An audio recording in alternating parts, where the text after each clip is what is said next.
Good morning, wet shavers, coffee lovers, and podcast listeners everywhere. It's Mark with GeorgeToon.com. It's time for another second cup. So grab a cup of coffee, kick back, relax, put on your earbuds, adjust your speaker volume, and let's talk some wet shaving and a few other things in podcast form. In case you didn't know, Second Cup is a podcast that will give you some additional information that didn't make the Monday morning mailbag deadline. This might be something that is time sensitive, for instance, a sale that could be ending before the next 3 MB airs, or a piece of late-breaking information that viewers have passed along that is equally time sensitive, or something else regarding the wet shaving world that needs to be broadcast in a timely fashion. And we'll also have some time to chit-chat and discuss some other things like coffee, movies, streaming shows, books, that sort of thing. So thanks for tuning in to Second Cup, and I hope you subscribe to the podcast where you can also find episodes of the Monday Morning Mailbag in podcast form. I hope you're enjoying a cup of coffee with me. We'll get the show underway in just a moment. Thanks for joining me.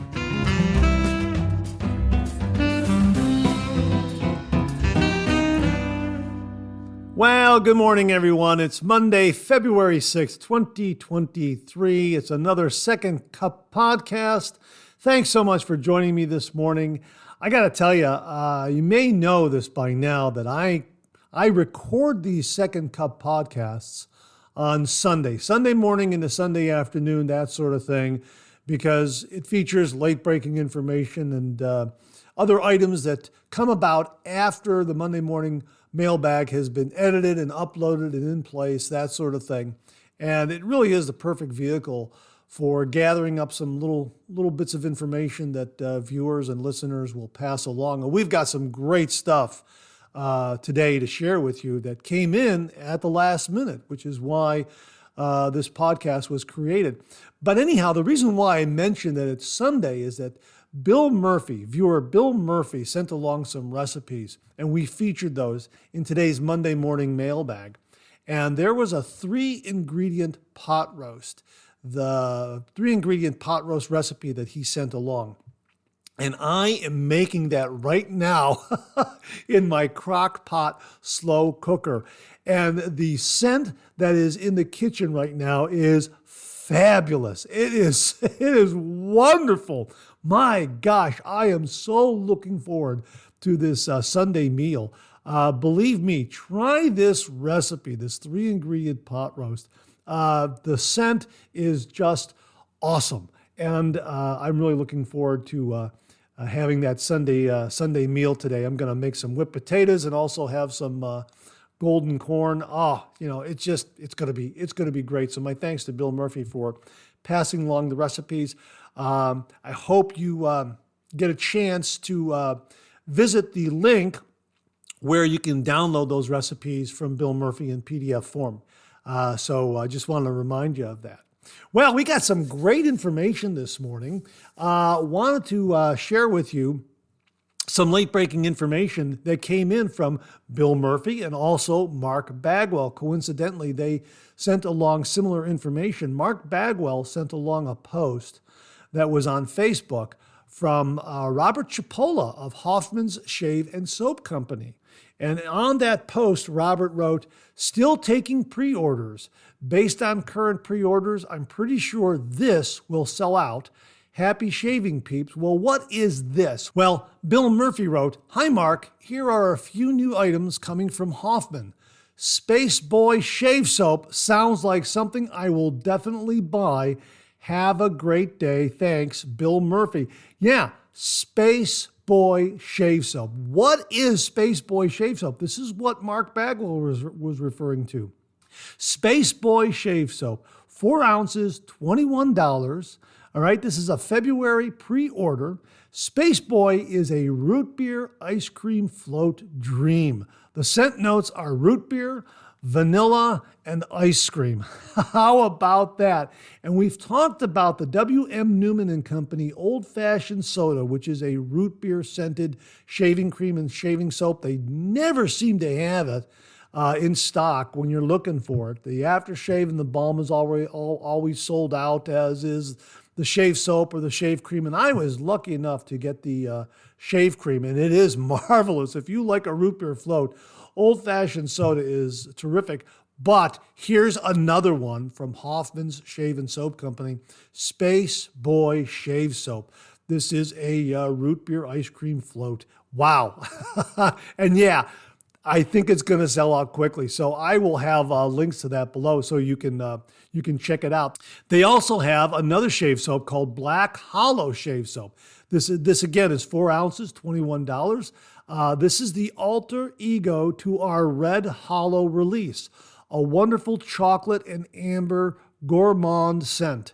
And the scent notes are milk chocolate, amber, musk, vanilla, woods, and mild spice. They also have the Bayou Shave Soap. Again, 4 ounces, $21. As they write, this is our homage to New Orleans and the great old South. Laissez-les bon temps rouler. I can't speak French or Cajun. That is as best as I can get. Check out the product page and you'll see that little phrase there. The scent notes are tangerine, bergamot, floral, chili pepper, musk. Yeah, really, really neat. Now, regarding Space Boy, they have what they call their Intergalactic Trio set. Then you have to check out the artwork on Space Boy. Really, really a lot of fun.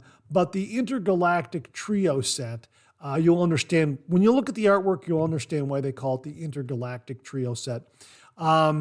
They are including in that set for $80 a 4-ounce Space Boy shaving soap. It's a tallow-based soap. 100 milliliter Space Boy aftershave, 1 ounce Space Boy EDP parfum, and upgraded ship time and free shipping. So check that out, if you will. That sounds absolutely wonderful. So my thanks to both Mark Bagwell and Bill Murphy for the heads up on the pre-order items at Hoffman's Shave and Soap Company. I will have a link to that pre-order page. Bill Murphy very kindly sent that along. Thank you again, Bill. Thank you again, Mark. Gentlemen, thank you so much.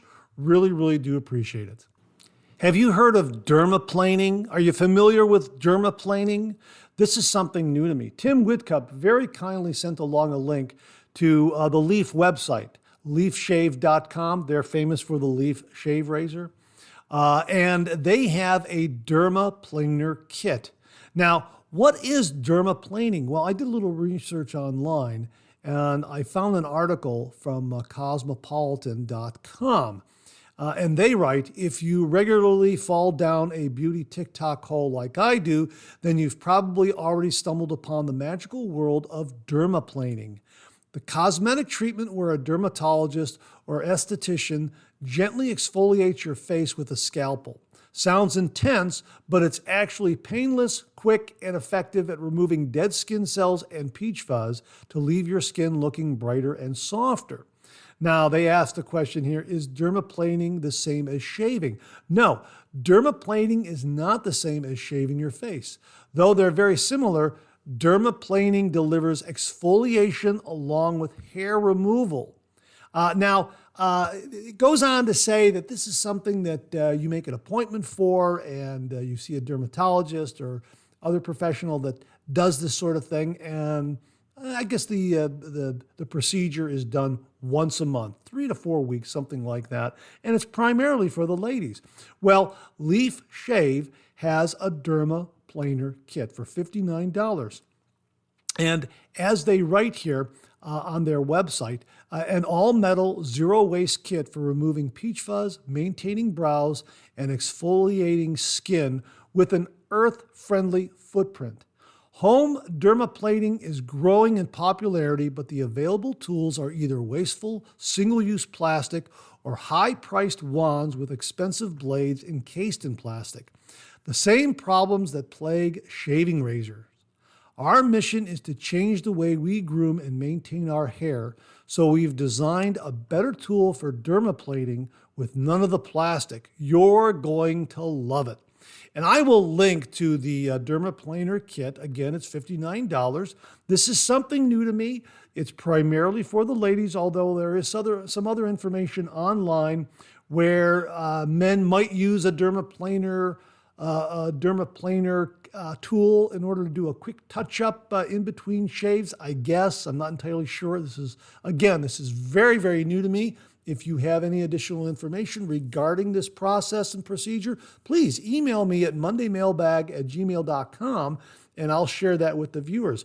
But my thanks to Tim Whitcup for passing this along. Again, Dermaplaner Kit, $59 from the folks at Leaf, and I'll have a link to it, and it looks like it's primarily for the ladies. And I will also link to the Cosmopolitan article and this other article from wingitcosmetics.com that discusses dermaplaning for both men and women.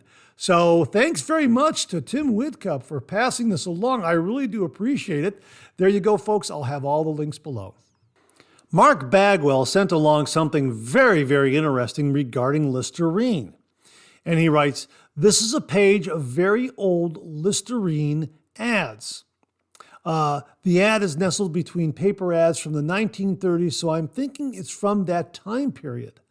Listerine, a mouth rinse composed of a mixture of essential oils, was created in 1879 and was originally formulated as a surgical antiseptic.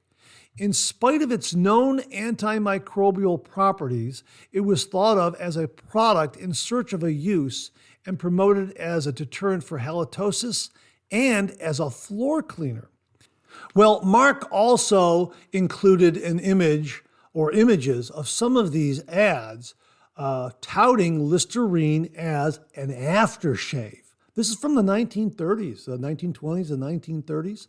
Now, I'll get to as to why I didn't use this on the Monday morning mailbag and why I'm using it on a second cup in just a little while. But let me describe the ad to you. The ad here features a gentleman in top hat and tails, a close-up of him. He's in top hat and tails on the left side of the page, and on the right side of the page, there's an image of the same man in hospital bandages in a hospital bed. And it says, this or this, feel well and keep well, use Listerine after shaving. The safe antiseptic exhilarates the skin and guards against infection. And it goes on to read, do you want your face to feel cool, refreshed, and exhilarated after shaving? Do you want to get rid of that hot, burning sensation, that raw feeling that so often follows a shave? And more important, do you want to feel sure that no dangerous infection from a razor scratch will threaten your health and possibly your life? Then use Listerine, full strength after shaving. Pour this golden liquid into the cup of your hand and douse it on the face. Immediately, you will feel your skin tingle, which tells you that the tiny nerve centers and blood vessels have been stimulated. Soon after, there steals over your face the coolest sensation you have ever known. The skin feels like a baby's, soft and satiny. Don't forget that when you use Listerine this way, you are automatically taking care of the danger of infection, because Listerine used full strength is a deadly enemy of germs. Though safe to use and healing to tissue, it kills germs, all types of germs, within 15 seconds. Germs are uncertain things. On some people, they seem to have little effect. On others, they develop infection, which, running a swift course, results in sickness and sometimes death. And these tiny germs often gain entrance through small wounds left by the razor. Why run the risk of infection? Why not apply Listerine after every shave? It is worth using solely for the protection it gives, and it is doubly worth using when you realize how fresh, clean, and exhilarated it leaves your skin. If you haven't tried it, do so the next time you shave. And while you're making your toilette, don't forget to gargle a little Listerine. As you know, it puts your breath beyond reproach. And that's the ad right there, touting Listerine as an aftershave. How about that? Now, the reason why I didn't use the image is because I don't know who owns these images. I don't know where the copyright resides. And I have to be rather careful on YouTube when using other material, whether it be images or videos, that sort of thing. I have to get permission in order to use them. Let me give you a little anecdote. I talked about the Shave Well fog-free mirror. Remember that? It was the Shavewell fog-free travel shower mirror. And this was it's a terrific little item.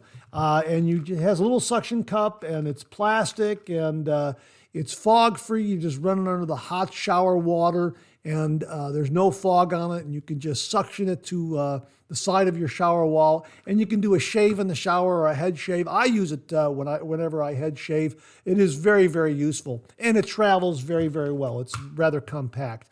Anyhow, in talking about it on the Monday Morning Mailbag, I contacted the company, the Shavewell company. They have a video on their Amazon product page, and I contacted them and said, can I use that video on the Monday Morning Mailbag show? It would be absolutely perfect. And they said, sure, go right ahead. And they sent me the video, and I used it in the Monday Morning Mailbag, thinking, well, I've got permission to use it, so nothing is going to happen. Well, the Monday Morning Mailbag debuted that morning, and a few hours later, it was blocked. It wasn't there anymore. And I got a notice from YouTube saying it was a copyright infringement. And I thought, why is there a copyright infringement? They gave me permission to use it. Well, here's the problem. They allowed me to use the video, but they had purchased the music that ran in the background from some sort of independent music creator. And that person had a copyright on their music. And they didn't receive a fee or a payment from me to use that music with that video on the Monday Morning Mailbag. I'm assuming that was the case because they're the ones who said, hey, I have a copyright on that music, and they did not ask me for permission. So YouTube blocked the video, but they also gave me some editing tools where I could go up there, remove the music, and then the video would then play. So if you go back to that particular video, you'll see the video of the Shavewell mirror play, but there's no sound in the background at all. And that's because I did that edit on the fly online. And in looking back, I should have probably done my own vocal narration under that video, or perhaps acquired some royalty-free music to play in the background. Something along those lines. So that's why I'm somewhat careful when it comes to images that folks send me. I'm not so sure if I can use it. And these Listerine ads, I'm trying to find if they are royalty-free, copyright-free, and then I can use them on the Monday Morning Mailbag. Some other viewers have sent me these great photos of Frank Sinatra shaving, the Beatles shaving, before they give their concerts. And these are great, but these are copyrighted images, and I have to find who owns that copyright and ask them, can I use this on the show? I recently used an image of Paul McCartney on the program, and that came from a video. I wasn't able to use the video of Paul shaving in his boat, but I was able to kind of do a zoom and kind of get around it to kind of a gray area, that sort of thing. Even then, I think I was taking a bit of a chance, but it seems as though because I didn't play the music video and show the music video in full, that there was no copyright infringement or anything like that. All I did was just take a still frame from that and zoom in and just discuss the razor that Paul was using in that music video. And I think that was okay. So you kind of see here what's at play. Sometimes it's okay. Other times it's not. It depends on who sees the video. And if, hey, that's my image, or hey, that's my music, and I don't want to do anything that is going to violate someone else's copyright. Being a cartoonist myself, I understand that. So I try to take the utmost care when I'm doing something like that. And again, I think the Paul McCartney video, I didn't use the video. I just did a zoom in on the razor. So it's not really stealing that intellectual property of the video or the music video or the actual video full frame. I'm using just that, a couple of images there. And I think that was okay. In doing that, at least I hope it was okay in doing that. Maybe someone will hear that and go back and block that Monday morning mailbag. I don't know. I hope that was okay. But that's why I didn't use Listerine ads in the Monday morning mailbag. I'm trying to determine if these are royalty free or if there's a copyright owner, and I need to ask permission. But some great information regarding Listerine as an aftershave. So thanks very much to Mark Bagwell for that. Really, really do appreciate it. Viewer Rodney Ripplinger checked in and he wrote, "Hi Mark, I'm coming around to your way of thinking on Badger brushes. I've got 3 from Body, 2 20 millimeter and 1 24 millimeter 3-banded, a biggie. It's nice to have them, but what are they really good for? If I bowl lather with them, it doesn't work very well because the soap goes up into the brush. If I were to face lather, they claim you shouldn't splay the bristles out on your face because it is hard on them, the bristles. So they are only to be used like a paintbrush. If I've got good synthetic brushes, I can do everything without all the hassle." Now, that is somewhat true to a certain extent, Rodney.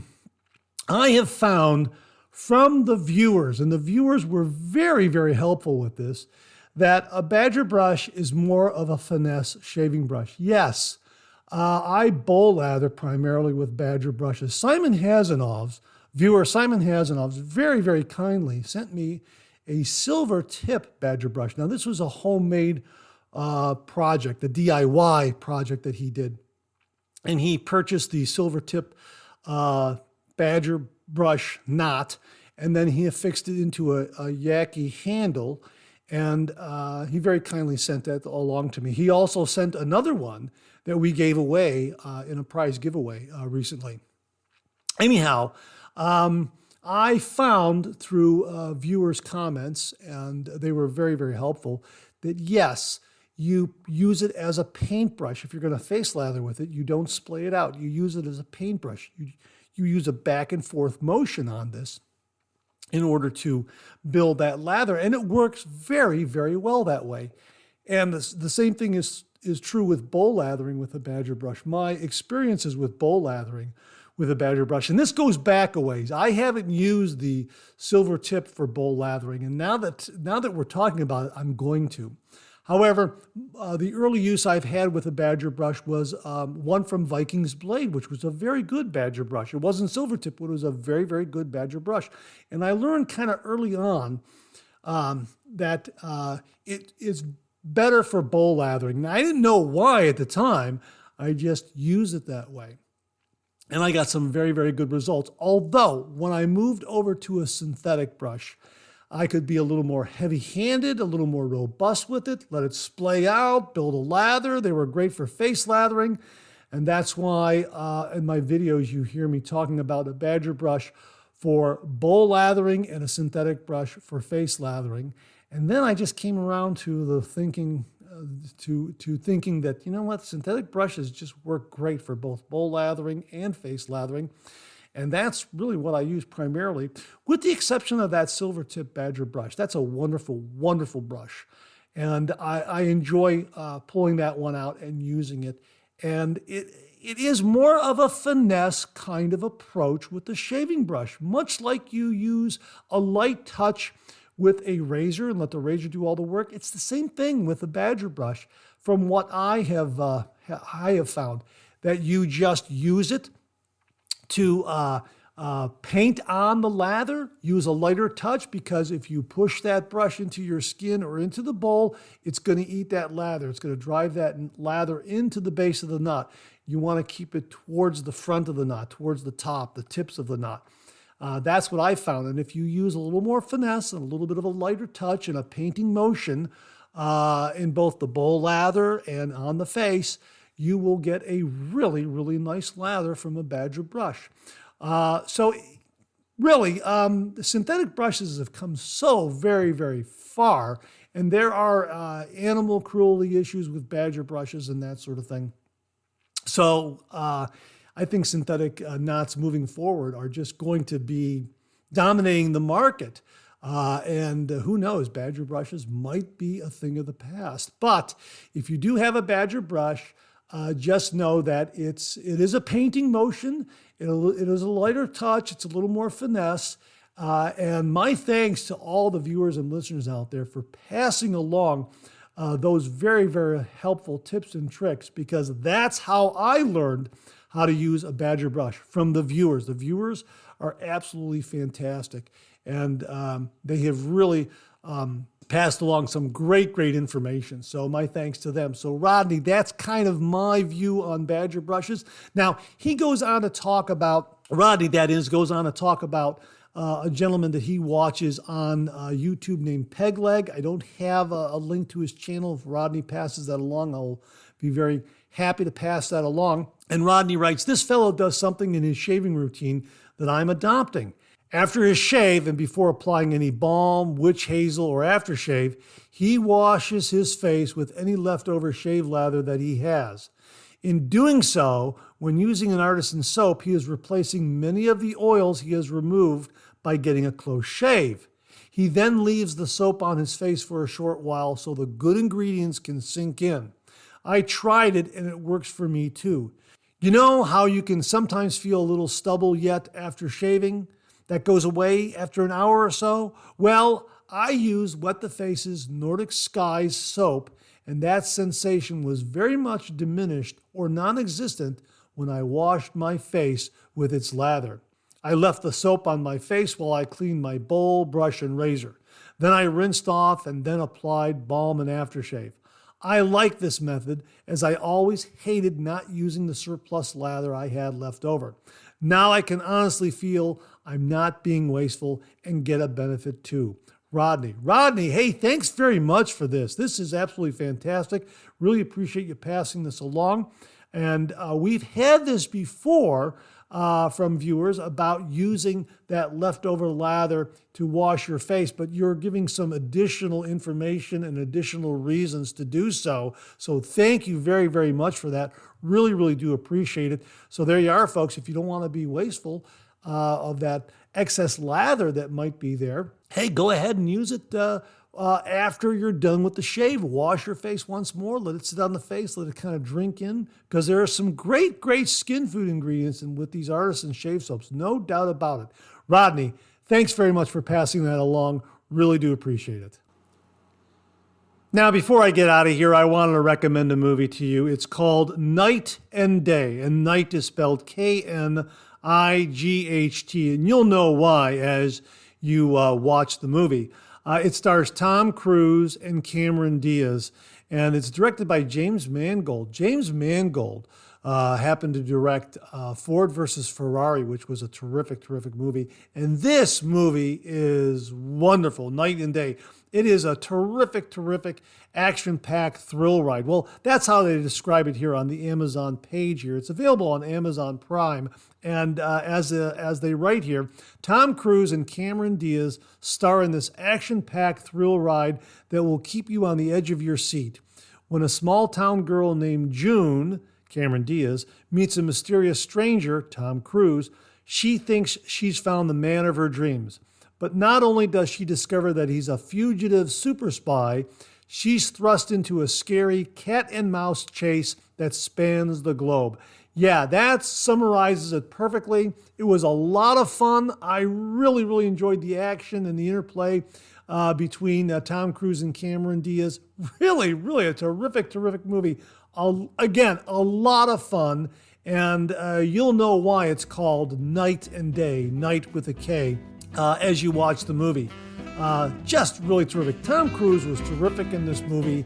Again, a lot of action, great performances, memorable lines, some twists and turns. Really a lot of fun. A great popcorn movie. Check it out, Night and Day, starring Tom Cruise and Cameron Diaz. And that wraps up another Second Cup. Thanks so much for tuning in. I really do appreciate it. I sure hope you enjoyed today's show. If you did, please share, please subscribe, and pass it along to a fellow wet shaver or friend. My thanks to everyone who contributed to today's show. And I mean this sincerely. Without you, this microphone would be silent. If Second Cup or the Monday Morning Mailbag aren't showing up in your regular podcast feed, please drop me a line at mondaymailbag@gmail.com and we'll try to get it all sorted out. So again, thank you all very much. I look forward to getting together with you again on these podcast airwaves.